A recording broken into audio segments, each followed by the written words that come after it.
back to another episode of Sarcasm Speaks. Wow, I almost fucked that one up. I'm Jared here with Bob, and we got the fucking peanut gallery over there that might chime in at some point, but we'll see. So, right off the bat, I want to talk about this little outrage, the latest outrage on the internet right now. We've got a Grovetown High School, which I'm assuming is in Grovetown, Georgia. It's some town in Georgia.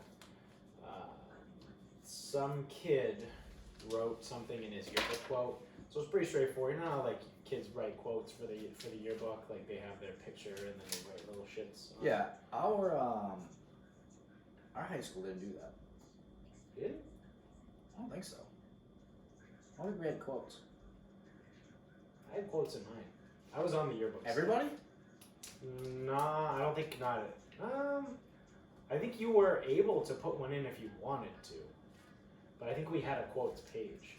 Like we didn't put the quotes like underneath the pictures. We probably had too many kids in the class and like the amount of money that it cost to print the books and all that shit. But I know for sure we had quotes because like a quote page, not like underneath the heads. Yeah, because I was on the yearbook staff. That sounds plausible. When I was in high school. Nice job, nerd. Yeah, I don't know. They told me it would look good on my resume for college. Oh man, I want to. How bullshit is all of that stuff? Everything. Like it's everything about your college resume. Oh, it's we're pivoting real quick. We're gonna come back to this. Yeah. Such bullshit. It's absolute dog shit. I hear all these kids tell me all these things. Well, I have to join this club because it's going to look good when I go to college. No, doesn't matter. Oh, if I play on this sport, no, they don't give a fuck. No one gives a fuck that you ran 3 years across country. Nope. No one fucking cares. Nobody cares. No one cares that you were on the fucking yearbook committee. It doesn't fucking matter. Nope. I promise you it does not matter at all. Even volunteer shit. Bullshit. I remember we used to because they also make it like so everyone's like, oh, dude, community service, like it looks good when you go to college. No, it doesn't. Not when you require every high school student to finish. Well, when we were in high school, it was 60 hours of community service. Yeah. It was 15 a year, I think, right? That math checks out. You have to do 15 hours a year, so 60. Oh, dude, 60 hours of community service all the time when I was high school. Yeah, you and every other fucking high school student. That doesn't make you stand out. Yeah, that just makes you the same as everybody else. Oh, I'm doing National Honor Society. Cool. So is everybody fucking else. Like, right. There's nothing special about anything that you do. No, it's so fucking Nobody stupid. fucking cares. Well, I gotta do it. I gotta get into a good college. It's really simple what they look for. Yeah, so you get sucked dry of all your money. Grades, SAT scores. That's sorry. It. Also, they care if you are a straight, white, upper class male or middle upper class male. Yeah. They care about that because they won't let you in. Yeah, depending on where you want to go, they might not let you in. Right. So really, it comes down to grades and SAT scores. Did you see the whole big thing that came out a few months ago? Oh shit, this might be like a year ago now. Someone was suing Harvard because they discriminated against Asian people. Because people of Asian descent, typically it's just a cultural thing. Like they put a very high value on school and education. So there is that stereotype that like all Asians are smart, but like that's legit. Like Asians are smarter than other races. It's just, again, it's a cultural thing. They care more. They care more. They're willing to work harder and do more than other races. So it's not that they get better grades. So because of that, and because of the high percentage of applications to Harvard for Asians, they set a quota and they stopped letting in Harvard. Oh no! I'm sorry. What it actually was the SAT score, the bar set for the SAT scores. So if you were a white female, let's just say you had to score. Well, back in the day, they were out of 2,100. Well, so they're back to 16. They're back to 16. Back in the day, they were 16 for like 8 years while me and you were there. Yeah. It was out of 24. 2,400, that's what it was. And then it's back to 16 again. Okay. So let's just go use 16 for generalistic purposes. So say like to get to Harvard, if you're a white female, you have to get at least 1450. Yeah. if you were an Asian of either male or female, you might have had to get like a 1525. Yeah. For the, like that, it was skewed. The bar was set higher to get in for Asians, and they proved it. And then there was a huge lawsuit, and then I think people won some money out of it. Probably. Yeah. But that was a big thing. Allegedly, because you're not supposed to discriminate, but we all know everyone does. But they do. Like, they only allow in, and it can even be as simple as like not even race and gender. Like state schools in Massachusetts might only let in so many in-state kids. Right. Like I knew because it is also kids, a business. We've talked about this before. Right. Like out of state students at a state school pay higher rates, so you're going to make more money on out of state students. So I knew kids who got into private schools in Massachusetts. Yeah. That didn't get into state schools. And when I was growing up, I always used to joke. It's like, what'd you get for grades? It's like, who gives a shit? Like, they're not important. Yeah. Oh, what do you mean they're not important? Don't you want to go to a good school? Dude, I'm going to do good enough to get into Salem State no matter what. Right. But I know people who are more borderline didn't get into Salem State, but did get into Suffolk. Right. And it's like, what the fuck? But so we just missed that. Like we were right on the cusp when like shit started to get weird like that. Because like everyone that I knew, at least that I went to school with and that we went to school with, like they just kind of got in where they got in. Like, I'm also talking like the cases of someone is like average. Like their scores are average, their grades are average. Right. They are white males, like, you know, they come from a decent family, not super high, so they can't like extort any money from them. Like middle all the way through. Right. People like that, and plus if you didn't get your application in very early, like you beat the deadline but you didn't get it in early, you missed out. But a private school will take you because guess what? The price tag is the price tag. Exactly. So, but I even get kids right now, like someone will tell me, it's like, oh man, I really suck at Spanish. I'm like, yeah, so just get through it. Yeah. And they go, oh, I might take fucking German next, whatever, weird schools. Yeah. I might take German next semester. I go, why? Yeah. Oh, it looks good in college. No, it doesn't. They not, don't care. You're not going to take a language in college. They don't care how far you got in the language. They don't care how many languages you took. Nope. Your high school cares because they say you need to get to whatever to graduate. Right. Like it's 2. You got to get through the second level, or is it the third level? 2 years. It has to be 2 years. 2 years in high school, or just like 2 Spanish years. 2? Minimum of 2 years. Okay, because a lot of us took Italian 1 in 8th grade. So. Yeah, you could have tested into 2 as that's what I did. So my freshman year, I took Spanish 2. A lot of us took Italian 2 our freshman year as well. Yeah, so then my sophomore year, I took Spanish 3, and then I stopped. It's the years, it's not the number. Okay, because that's what I did. I took 2 years of Italian, which got me to Italian 3. Yep. But if you just went into Spanish 1 and got to Spanish 2, done. Yep. Yeah. But that's what they tell, like languages. It matters. Yeah. No, it doesn't. No. This college does not give a fuck that you did Habitat for Humanity. I promise you they don't. I also promise you. The only time that would come into play is your essay. So I'm also convinced the only reason why I got into every single school that I applied to was because in my essay, I wrote about like my life struggle of losing a parent at a young age and then continuing on and like shit like that. I think I applied to 6 different schools, got into all 6. Now I also didn't apply to fucking Harvard. I think the best school that I applied to was probably a toss up between like Syracuse and Northeastern. But you know, those are still pretty good schools. Yeah. And so you had AP. Oh, APs count too. So you had APs, you had decent grades and decent SATs, right? Yeah. Okay. I actually scored really well on my SATs. So my SATs were the most average possible because I stopped doing it. I sat there on my SATs, and this, my God, must I have drove my fucking parents crazy, because I sat there and I go, I've probably done good enough. I'm not trying the rest of the way because I don't want to do this anymore. And then I just like kind of really just phoned it in. I didn't really read anything. I just I went for the trends, like lots of B's and C's, mix in a couple A's and D's, and I just kind of went down. Yeah. So that I did that on MCAS too. Like MCAS, I knew all I had to do was pass. Yeah. I did nothing on that. So even for college though, so that might have helped your essay because some of those are real schools and you need differentiators. I sent in one complete application. Some I didn't pay for, some I didn't finish, some I didn't put the essay in on.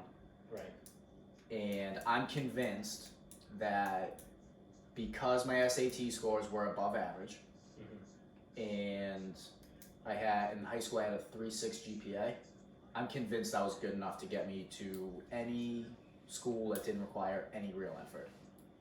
Yeah. Oh, for sure. And also, still, like I said, we were just on that cusp before shit started to change. Like, there was a decent amount of people that we went to high school with that didn't go to college. Right. Like, the majority did, but I would say maybe somewhere between 60 and 70% did go. I'd be willing to bet now it's above 80. I mean, no one's willing to do anything on their own, so I imagine they all are going. Right. Because we had kids that we graduated with that just went into a trade or just started working or just, Absolutely. Started and just said, fuck it. Yeah, because they were smart.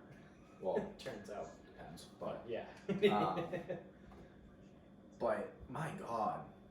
Oh, it looks good on the college resume. Nah. Yeah. No, it doesn't. Yeah. Which also, I'm going to buoy this into, is job applications. Oh. Job applications don't give a fuck about your volunteer work. Not one fucking bit. No. When I used to review resumes, when I worked on campus, if someone gave me a resume that was 2 pages, automatically got rid of it. Automatically. And actually, Bobby gave me a little bit of. He goes, no one applying for this job should have a 2-page resume. Yeah.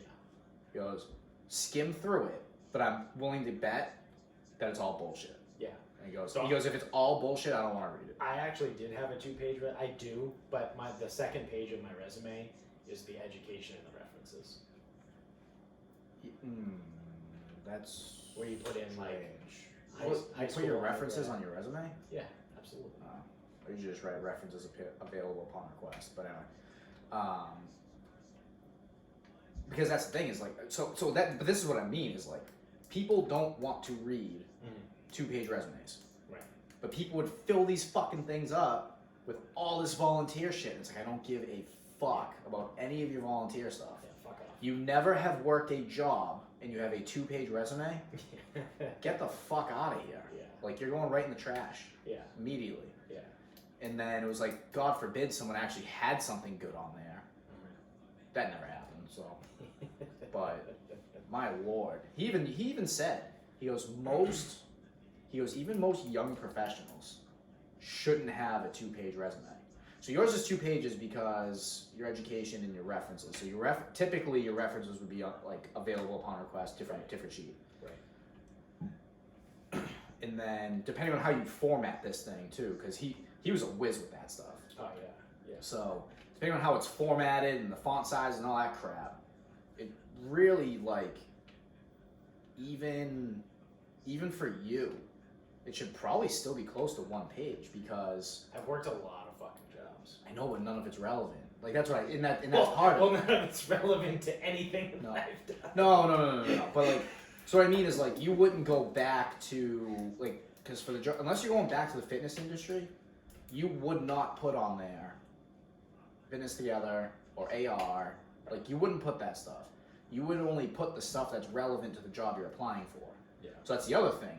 Is this was a operations job, and someone's telling me that they worked the front desk at a smoothie fucking bar. dentist's office. Yeah. I'm like, this doesn't help me at all. Yeah. Yeah. It's the same thing, like, because there's good stuff in the way that he used to do the resumes. Like, he goes, you need 2. 1 is everything. He goes, that's gonna be 1,000,000 pages. Right. The second one is That's the one that what you're I actually giving to the person. That's what So when you actually apply for the job and actually do the resume, you only put the relevant stuff, even if there's good stuff on there. So if you're applying and you're gonna be in charge of other younger professionals, then you're only gonna put on there things that have to do with that fucking job. No one gives a shit that you were a cashier at Stop and Shop. Like, that'll never fucking hit my resume, ever. Right. I probably won't even put on that. Like, I even looked at it, and it's like my first internship. That's never hitting it again either. Right. And depending on where I'm going, like, if I'm going to stay fitness, then depending on what I want to do, like, the GA might not even be on it. Right. So my thing, though, that I take into account is gaps. Like, I try and not let there be big gaps in there. So, like, I might not put, because I have that too. I have a master resume where I have all my fucking, like, everything. 20 fucking jobs. It's every job and everything you ever did at it.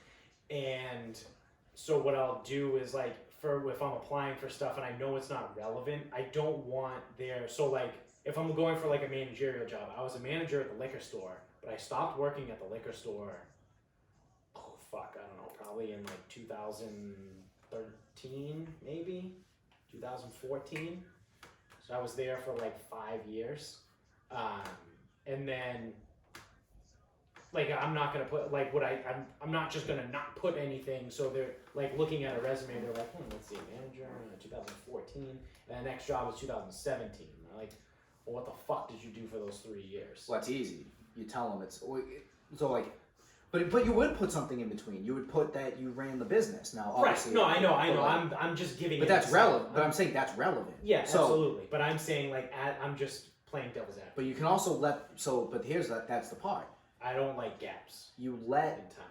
Like, so, because here's the other part. When you go to an interview, they usually ask you, "Do you have any questions for us or anything?" Yeah. You can straight up ask them, "Oh, did you notice there was a gap in my resume?" Yeah. No, we didn't. We don't care. Yeah, we did. What happened? Oh, for 3 years I decided that I was gonna go be a veterinarian's assistant, and I didn't think that had anything to do with computer science. Right. So I left it off, but I did want to tell you guys.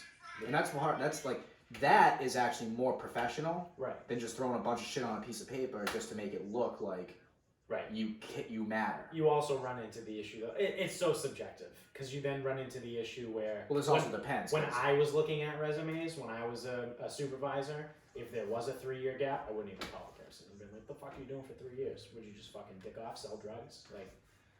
Yeah, but and I know we're talking like semantics, but there shouldn't be a 3-year gap on a fucking college kid. I know, but I'm just saying, I'm trying to use example. I'm not speaking like this actually happened. I'm saying like generalizations here. Yeah, that's all we looked for, was people who had worked before. Yeah. With that job. But then it was like when we needed actual professional resumes, then we were looking for like a little more relevance. And, yeah, if you're hiring a college kid, like, yeah, the most fucking experience you're gonna have is being a manager at a liquor store. I actually will say that, and again, maybe it just depends on, just the leadership, I was under, and you came after me.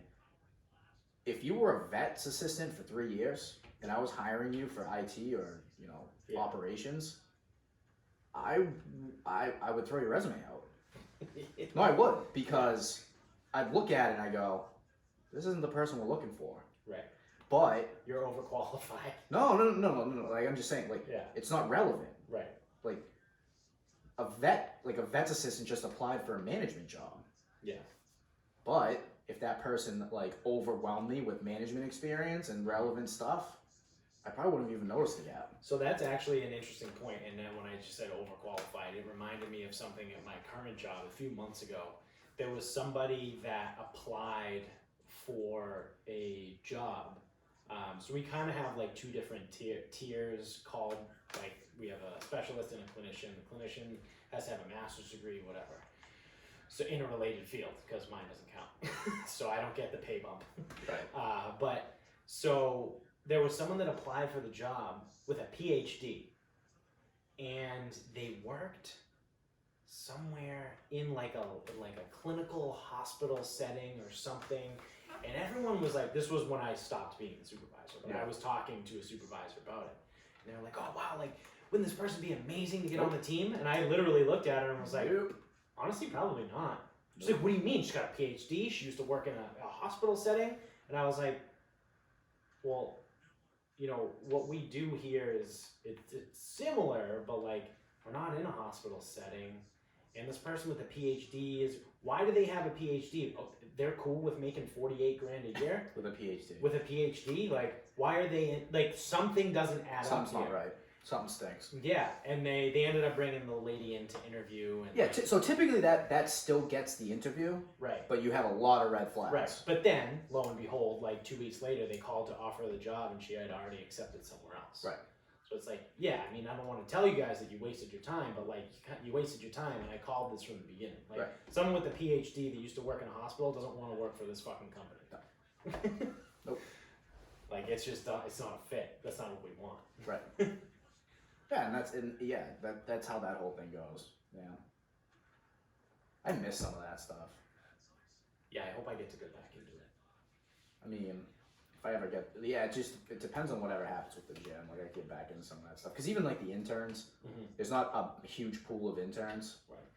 So it's usually like I get like 3. I get you that one for the summer. Yep. No, you got me. Well, no, I mean, 2. like, I said I'll get you that one. Like, there's one of my students currently wants to intern next summer. Oh, okay. But yeah, so usually I get 3, and I sit there and it's, do I want 3? Like, that's usually the decision I get to make. And then, it's good just in case one of them sucks. Like, you need 2, but like 3 it would be nice, because then if one of them sucks and you have to fire him, which you almost had to do this year, you've been like, all right, cool, I can get actually, technically we did. We technically did fire. It's actually really true. You did. It was like at the very end. Yep. What a fucking. Yep. It was close to the end. Yeah. And I was in the Cape.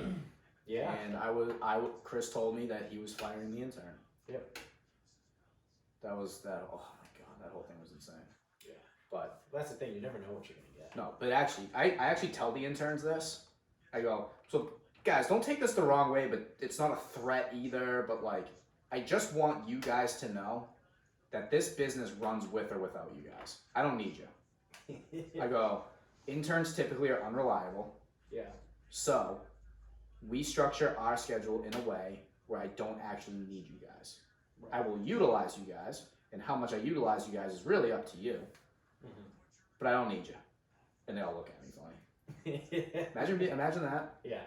Walking into a job being told, just remember, guys, I don't fucking need you. Well, that's the thing. Like, I say that shit all the time. Like, that's like my thing at work is I technically have a desk in the office at work. Nothing is on it besides paper clips and a coaster. I've seen your desk. Yeah, yeah. And everyone in the office has like decorations, so they got flowers, everything. It's like, dude, why don't you ever, you don't want to decorate your desk? No. Well, 1, I'm a curmudgeon and I fucking hate everybody and everything. And 2, like, I don't need to decorate my desk because at any moment I could be gone. You know, it's like, this company doesn't need me. Like right now, I need this company because I need a paycheck because I have bills to pay. Right. But like, I could show up one day and the CEO could be like, "Yeah, guess what? You don't work here anymore." I'm like, "All right, thanks. Have a good day." Like, I'm gonna go file for unemployment. So is that check gonna be in the mail? Yeah. Or... You know what I mean? Like, I'm not... Do you have it now? I'm not... I try and not get too attached, really, to anything, which might say something in and of itself. Maybe that's why none of my relationships have ever worked out. But I try not to get, like, super attached to any, like, one thing. Yeah, well, that's... So, like, there's a reason why I'm, like, not used to really buying anything, like, even remotely permanent. Because I was so used to moving so much. Right. It was like I never wanted to buy clothes because I didn't want to move them. It's like I didn't want to buy this stuff because I didn't want to move it. Right. It's like I didn't want to buy this shit because I never was like. So I'm so used to never buying anything that now it's like buying stuff is weird. Yeah. Yeah. Or it's like I think about something, like you might even still see it. Like if I buy something, like I have the box hanging around. It's like the reason I have the box hanging around is because I'm used to throwing it back in the box probably about a year later and moving it. And moving, yeah. Yeah. And it's like I don't need any of that stuff. This no, I didn't move when we were in Axis. But this is back to back. I was doing the math once. At one point I had moved every single year from 2010 until 2017, I think. No, we moved in February of 18. Moved in here. Yeah, but I did 2 years in Axis. Oh, You came gotcha. in You came in at the end of the first year after Derek left, Yep. and then we stayed an extra That's year. right. So, from 2010 to 2017, I moved every single year. I've never lived in the same place for longer than a year. Until 2017, I was in Axis for 2 years, and now we're in this house. So we're coming up on 2 years in the house. So it's like, I haven't had to move some shit in a while. And it's kind of nice. But then the only bad thing is, when you stick around one spot long enough, you start accumulating shit. Oh, yeah. And then you run out of places to like store stuff. Yeah. Sucks.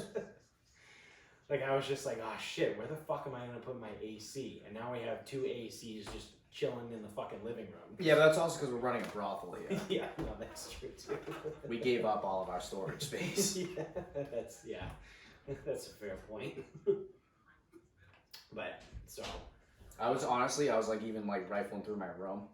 I have shit in there, like I have my school laptop in there. you I don't still even- have that? I don't even know the last time I turned it The on. one with the barcode on it? Yep. Yeah. I don't even know the last time I turned it on. What the fuck am I supposed to do with this? I have like mine.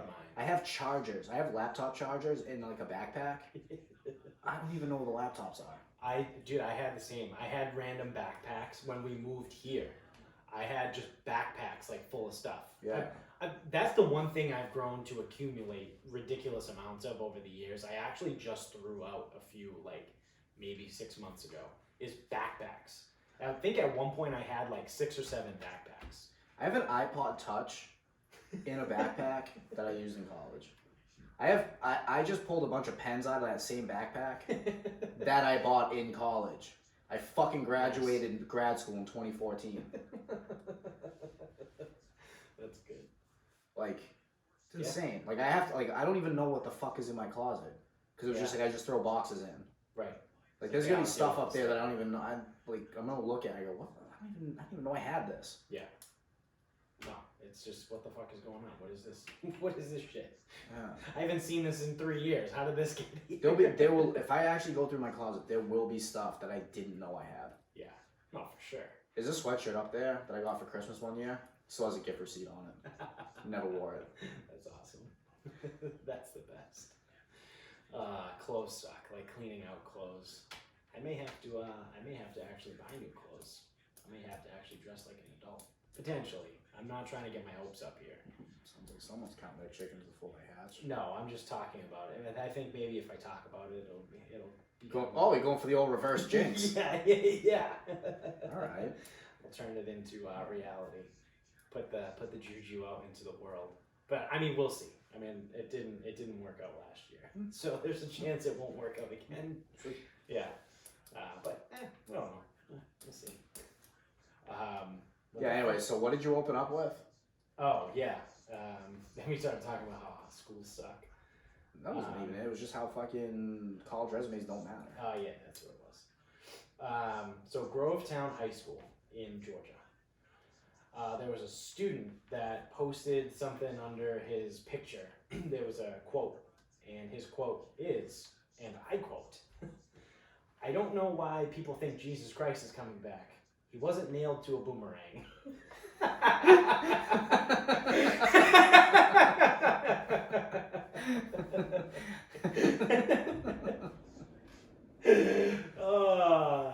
I read that the first time and I laughed just as hard as I did right now. Dude, it's funny. That's funny. Like, that's a good joke. That's beautiful. That is a great joke. So unexpected. I never would have thought that. See, that's like a Nikos one-liner. Yeah. That's definitely a Nikos one-liner. I don't know why people think Jesus is coming back. He wasn't nailed to a boomerang. That's so good. Oh, that's awesome.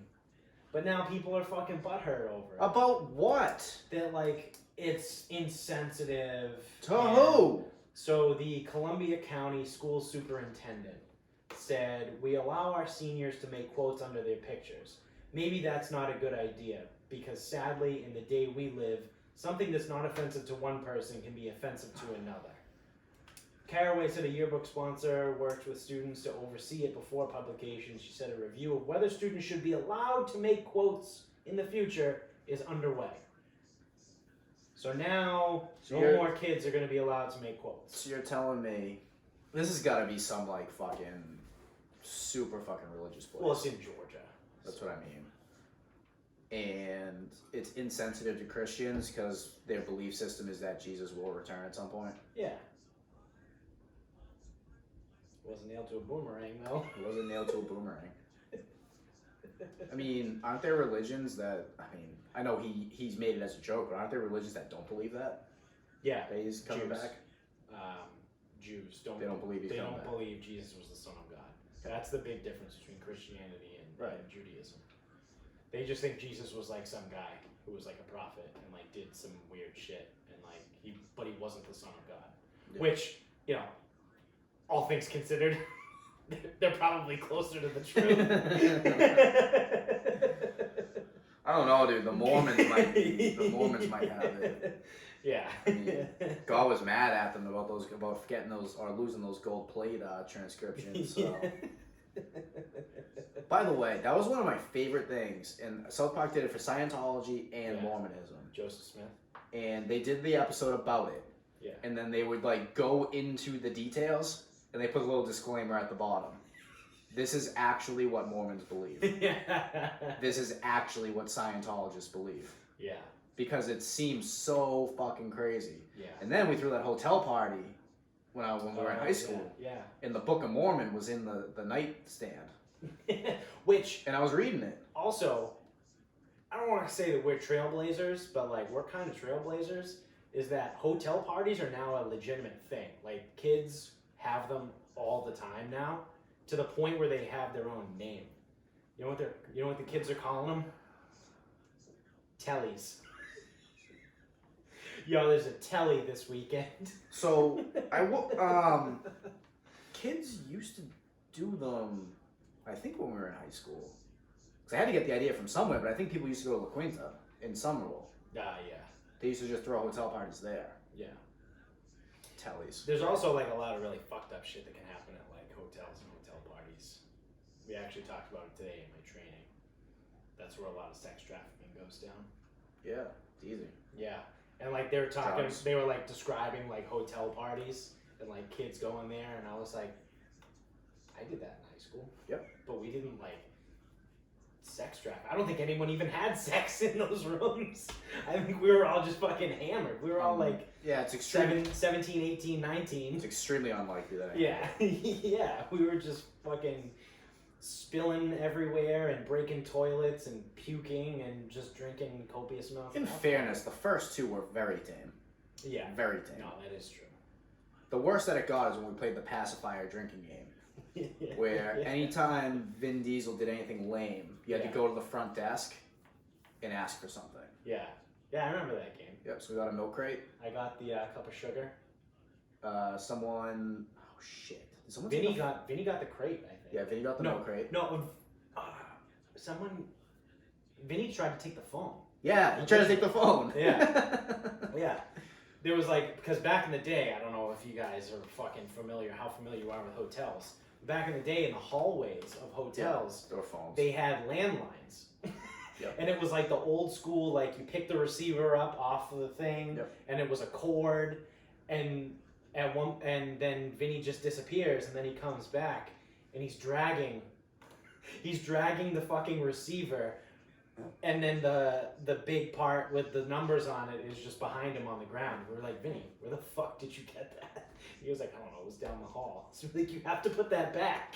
Yep. He like unplugged the telephone wire or like the Ethernet thing. I think that was one of the first times I ever hung out with Vinny. That was one of the first times he came to hang out with us, yeah. And then we went to school. He came down a couple times. Mm-hmm. And then... He never left. The next year... He came for a hotel party and then never left. Yeah. And then the next year we went to a Halloween party in like Somerville or Cambridge or something. I forget where the fuck it was. But like, it was a group of girls that were all friends that invited a bunch of people, Mhm. and they didn't see anything wrong with inviting a bunch of people from a bunch of different towns. No, not at all. And about an hour and a half in, What could go wrong? well, we were all fucking annihilated too. We were drinking by the fucking river, and In a van down by the river. And like an hour and a half in, there was a fucking massive brawl. Of course. So I was drinking with Vinny that day too. Was that what's her face? Katie? Was it that place? I don't think so. That girl had a bunch of parties. I remember at one point we also drove up to her family's vacation house. We were like, well, I was younger, but it was like with John Souza and all those guys. So like they were probably like 19, 20, and I was probably like 18, maybe 17, 18.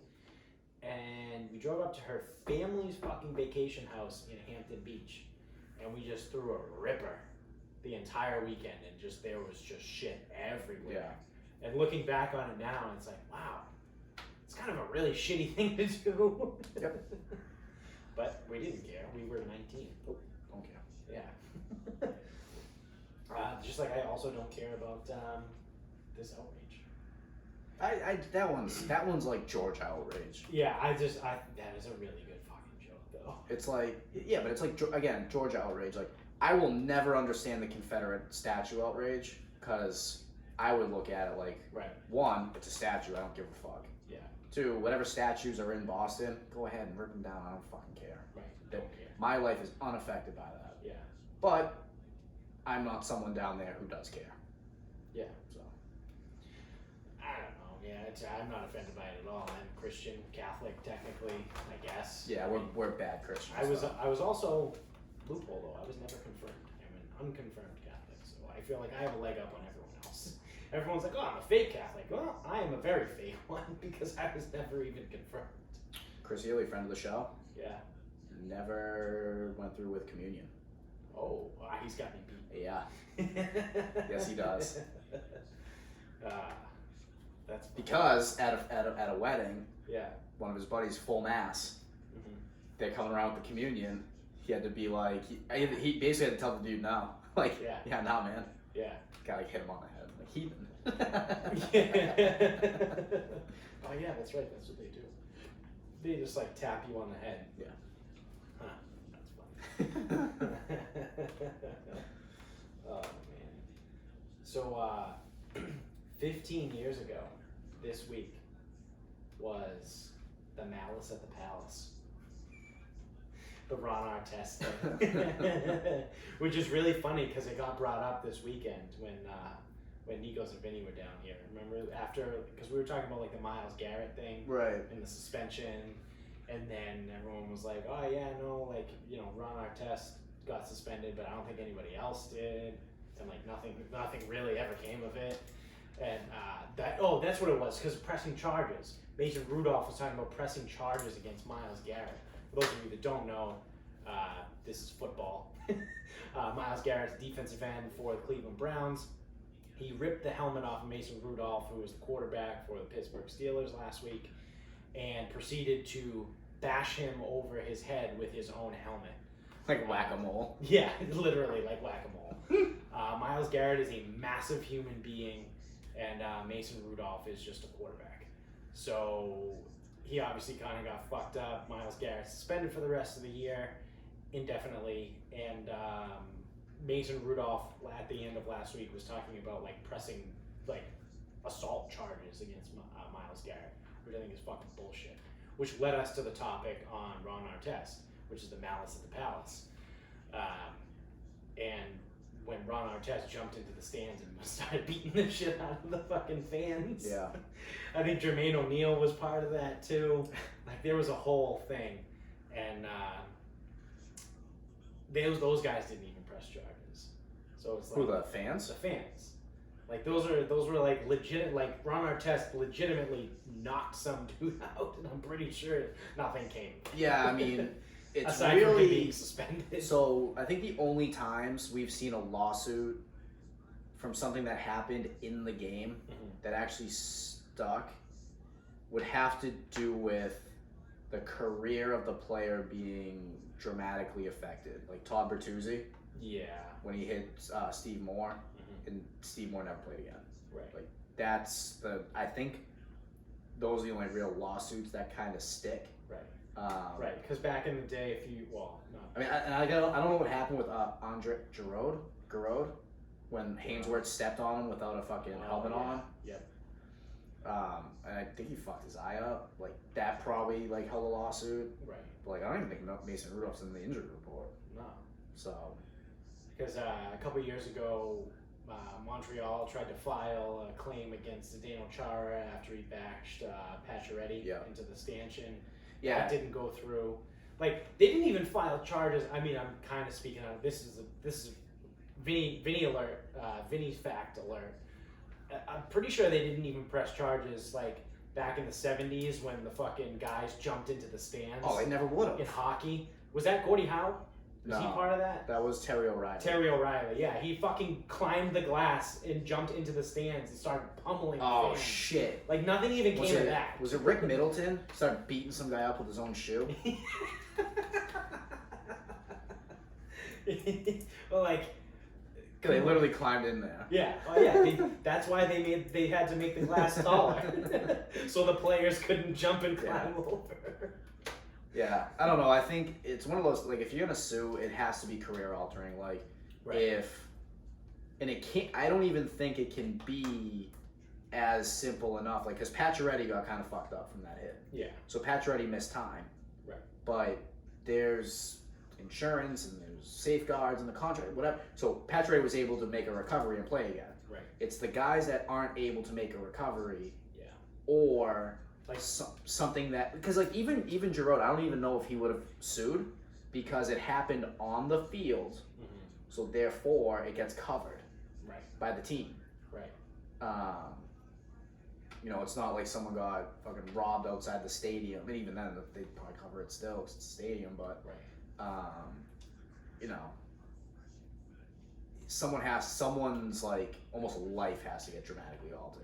Yeah. So like if they never play again, they can sue. If they, pretty much you have to be able to almost never play. Like your career has to be over. Pretty much, because you took away someone's ability to make money, live their life. Yeah, their job was an NHL hockey player. Yeah, and you took that away. They from can them. no longer do their job. And then never mind. Like I don't know what ended up happening to Steve Moore. I don't know if he got paralyzed, but I mean, I don't be surprised. I don't know if he did or not, but it wasn't pretty. And it was gross. Like it wasn't even just like a regular hit. But there's also a difference too between the Bertuzzi Steve Moore thing and then who was it? That kid from like Arkansas a few years ago on a kickoff that ran down the field, made a tackle, and got paralyzed. Yeah, but that's but like normal play. That's what I mean. That's normal. That's not egregious. Right. Too. So like.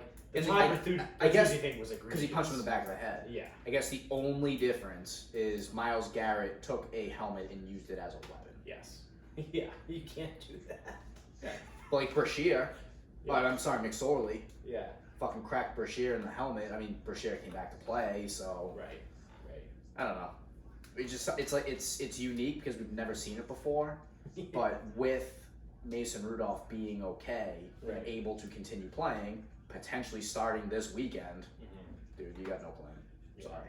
I saw there was a funny meme that said, because so obviously the way it happened too was Mason Rudolph kind of provoked it. I guess he stepped on Myles Garrett's balls when he was on the ground and kind of face washed him. Yeah, it looked like he was trying to grab his helmet. Yeah.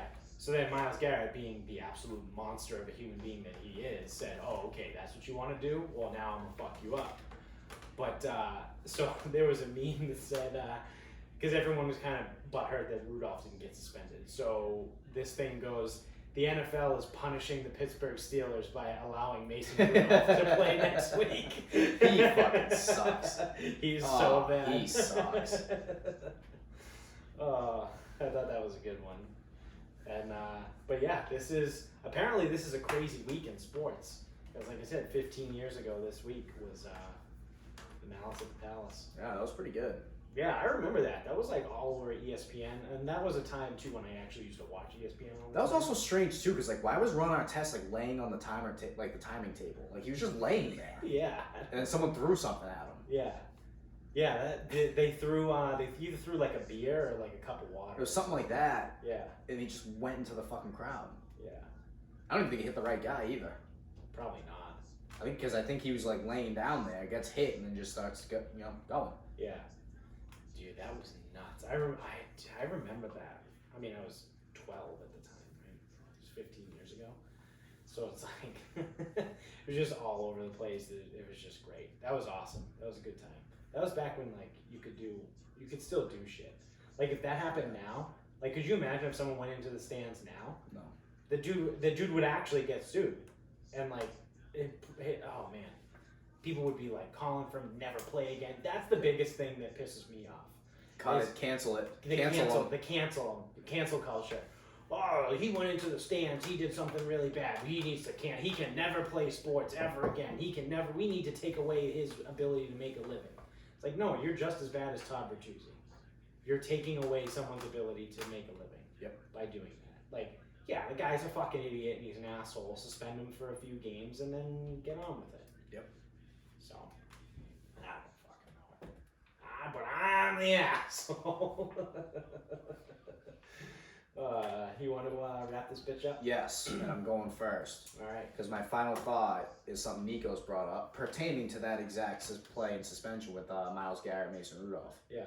And it was Marquise Pouncey. Yeah. Marquise Pouncey gets 3 games because he kicked Miles Garrett when he was on the ground. Yeah. But it wasn't just a regular kick. No. It is what Nikos described as a mafia kick. Yeah. He goes, watch any mafia movie, or he goes, it was like a Bond kick. Any Bond movie. Yeah. Where someone's down on the ground. Yeah. And they go start kicking people. It's like that really toey. It's the Joe Pesci. The Joe Pesci kick. In the Goodfellas. The Joe Pesci. You motherfucker! You fucking rat bastard motherfucker! Like the Joe. That is what Marquise Pouncey did. Yes. He gave him a Joe Pesci kick. Yeah. And I thought that was the most phenomenal. I was fucking dying in the kitchen when he said that. I was just like, it is the most accurate description of what that was. Yes. You motherfucker. Joe Pesci. The Joe Pesci kick. Yes. So, that's how I will always remember Marquise Pouncey, is the Joe Pesci kick. That's good. So my final thought is, I hope you're ready for more construction everywhere in the state, because I just found out that Massachusetts is changing their highway numbers. Yeah, I heard that. Yeah. But I don't know what it means. We're also the It's one of 3 states. 47th. So we're the 47th state? No, 48th technically, right? 48, 49, 50. Yeah, there's only 3 states that haven't done this. We're the 48th state to change their mileage sign. So like everywhere in the country has done it except for us. Okay. What the fuck are they changing? So they're no longer going to be numbered by number. They're going to be numbered by mileage. So I would imagine that they're all going to have to change. But like, so they're going to follow highways. So like the Mass Pike, exit 1 at Lee, I think it is, or exit 2 is Lee. I don't fucking know. Don't care. Let's call exit 1 Lee. But if that is now 7 miles into Massachusetts from New York, that's going to be exit 7. Okay. And then the next one at exit 3, let's say it's Pittsfield. But that's at mile 15. That's now going to be exit 15. So the exits are going to go 7, 15, 24. Like, I'm making up numbers. All right, here. So now... The numbers are not going to go chronologically, like, making sense, like counting 1, 2, 3, 4, 5. So I'm a guy who drinks to excess sometimes, and maybe kill a few brain cells. Yeah. We drove through multiple states 2 weeks ago. Yes. Did you notice any of that? Nope. I didn't notice. But we're also in like places that I'm not comfortable with. So. Yeah, but I feel like I didn't even notice, and I drove for 2.5 hours. Yeah. I didn't even notice once. Yeah. That, you know, the exits went from 13 to 25. True. To 48. Yeah. Not once. Like, I didn't notice any of that. But maybe I could also be overestimating the gaps. Mm-hmm. Like, I don't know how many miles a typical exit is. Right. Because obviously a mile is going to be 20 miles. An exit is going to be 20 miles. That's so fucking far. Right. So maybe they are only like a handful of miles in between. Like, it's like 2. Yeah. So it's like exit, went 2, 4, 7. Right, and then we just might 2, 4, 7, 10, 15, like that. It's like you just don't notice. Yeah. Yeah, I don't know. I don't know if I hate it. I mean, I'm gonna hate all the construction that goes on. I'm gonna hate that, signs. and I'm gonna hate the exit numbers I know. Yeah, you're gonna have to relearn all these exits. Like, yeah, okay, get off at exit 17B. No, sorry, get off at exit 21. Yeah, yeah, and it's like I understand the thought process behind it. I just don't know why it matters. Makes it Everyone uses a fucking GPS. Right, it makes it slightly easier to navigate and figure out where you are. But then, if they ever want to create new exits, so this was like the big issue. This is why we have up by Woburn, we have exit 36. There's It's no 37 A, B, and C. There's no exit 34. It goes 33, 35, 36, and then 37A, 37B, 37C. Because they added that. I remember they added that. And then it's like 39. Yeah. It's like, what? So if you do it by a mile marker, then you don't have to do dumb shit like that. But I don't know. I don't think it's that big of a deal. It's just strange to me. I don't know why now, of all things, but like, I don't either. whatever. But you're going to have to close this up. Yeah. All right. Well, that's going to do it for us. Thank you guys for watching. If you're on YouTube, hopefully the video is still going. My phone was at like 17% when I started that video. So also, thank you for listening wherever you are. Make sure you subscribe on both. Hit up YouTube. Just click the subscribe button wherever you're listening as well. And keep spreading the word. Keep telling everybody about it. We appreciate you guys, spreading this out there. We're seeing some good growth spreadings. You can find us on Instagram at Sarcasm Speaks Pod. We're also on Twitter at Sarcasm_Speaks. And until next time, good night, everyone.